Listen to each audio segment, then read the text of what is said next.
Paul, looking ahead to tomorrow night's game against Slough Town here at the Draper Tools Community Stadium. They're always good games between us two, aren't they? Yeah, they are. Quite feisty last year, obviously because of the abandoned game. But the reality is the two clubs get on very, very well. The two management teams get on very, very well. But the most important thing is we know, assuming the floodlights don't turn off, that the game's going to finish. And there's been a couple of games recently here that I'm not convinced that either they'd have been on, or certainly there was one game, I think it was a Dulwich game, that would have probably got called off during it. So we're seeing the benefits of the pitch. They've also got a fantastic 3G as well. So I think both clubs are benefiting from having that type of surface. And because both clubs play on the 3G, they'll both know the similar suits of play that it provides. Yeah, I mean, listen, they're a side that's been together for probably 4 years now. Good collection of players, non-league players. Got some real quality in there, the likes of Lench and Togwells. I watched their game against Chippenham, and they're very, very good at what they do. Of course, they're further down the table, so they're the sort of team that want to get some results to kind of boost their way up the table. I know the league table's a bit skewed anyway as it is, but they'd love to get some results and get some confidence going, won't they? Yeah, I mean, but if you look at their results and you look at the people, it's not dissimilar to us. The injuries and just the whole COVID thing, and it's been an unusual season. I think none of us have enjoyed the season, if we're being honest, because of the no spectators, and I think eventually the performance levels have dropped as well from players, which I think happens. They sometimes feel like training matches, and it's no surprise to me that our best performance of the season came on Saturday, with 800 odd supporters there with us. So, that was no shock. That I think the intensity levels and everything about us was better. How much of a boost did it give? Because the whole energy about it was completely different. Because we've both been to these behind closed doors games, and it's just sterile, and you've got to create your own atmosphere. When you've got 800 fans behind you, there's just a different energy, isn't there, that you can feed off of it. I think it's absolutely apparent. Even in the games I'm watching the Premiership, where there's 2,000 Spurs fans there and 2,000, Brighton fans last night, without question, you hear it.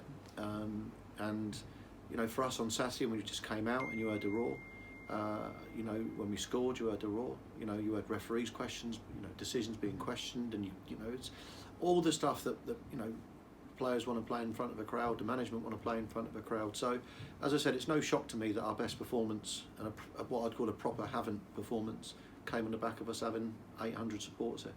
Do you think home advantage is being regained now with supporters back? Yeah, I do. I think it was lost before that. I don't think there was any advantage home or away, but it's absolutely clear that if we've got 800 supporters in here and Slough have got none, it's clearly an advantage, in the same way, that if Slough had 800 fans in their ground, that they would have the advantage. Listen, I want everyone to have crowds back. Every club needs their crowds back, because even I think we go to Ebbsfleet next Saturday, and there'll be no crowd again. So it's, as I said, it's an unusual season for all of us. I think all of us are learning as we go along, because none of us have experienced this. But it's going to be an odd season where teams, I think anyone can beat anyone in this league at the moment. I don't see anyone really running away with it this year. I think it'll be a difficult year for everybody. And as I said, our job really is, if we can get the win tomorrow night, which won't be easy, but if we can, that puts us on 16 points after 8 games, and that for us would show us as having a very good start. And with the spectators as well, it's not just the fact they come in, it's the fact they made an atmosphere, because I was hearing from a lot of managers over the weekend across the beach. They didn't want the fans just to turn up and enjoy themselves. They wanted to make sure they properly got behind the team like they did. Yeah, and again, I thought that's what the Tottenham fans did really well for them. They didn't just sit there and watch the game. They really got behind their team. They got all their old songs back out and running, and the bit of well, don't breathe when you come in the ground, and it's absolute rubbish. Come here and enjoy yourself. Wear a mask if you need to, but ultimately, get yourself shouting and screaming for us, because it makes a difference. And back to the football, obviously we've juggled a lot of competitions this season, but we're third in the form guide as well, so it just shows that we are hitting the levels. Yeah, and results maybe. As I said to you, I've not been happy yet this season. I was Saturday. I thought some of the football we played Saturday was us getting the ball down, getting balls in the box, people a lot sharper. You've only got to see our running stats for Saturday compared to Wednesday, and also the Marine game.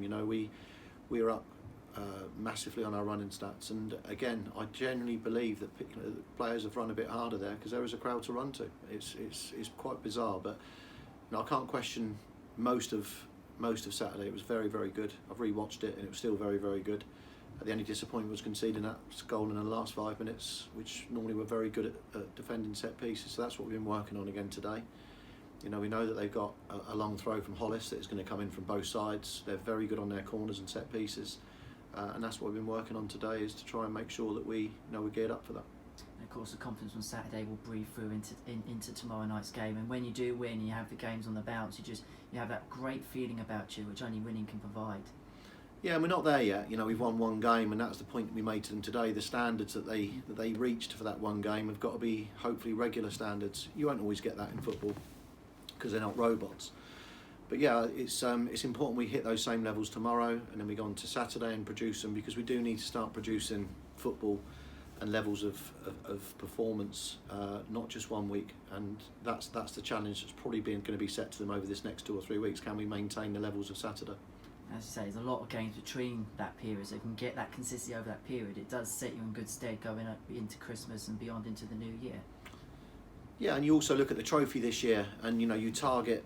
I've targeted a trophy to give some of our players, game time that really need game time. The likes of Daniel and Lucas, and it's important that we use players that have been in and around the squad that have done well, but haven't been given enough chances yet. So. I'm quite looking forward to the trophy on the Wednesday or Tuesday night, because I think that gives us a chance to look at other people.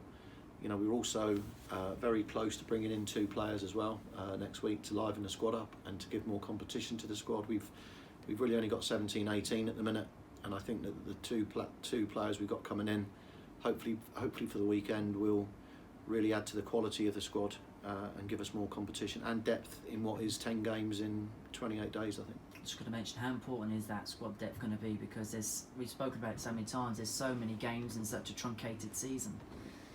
Yeah, we haven't suffered it too much yet because of the COVID cancellations. I think if we'd have ended up playing at Welling and playing at Bath on those 2 midweeks, but ultimately Trevor and I have sat down and done the fixtures, and I don't think we've got a free midweek now until almost the end of January. So it's not just 10 games in 28, I think it's going to be almost like 18 games in the next 2 months. So we're going to need a bigger squad, and that's the reason for bringing those 2 players in. That not only will they give us depth, but they're going to actually improve, I think, the quality within the first team, which is what I've been after. Paul, thank you very much. Cheers, Henry.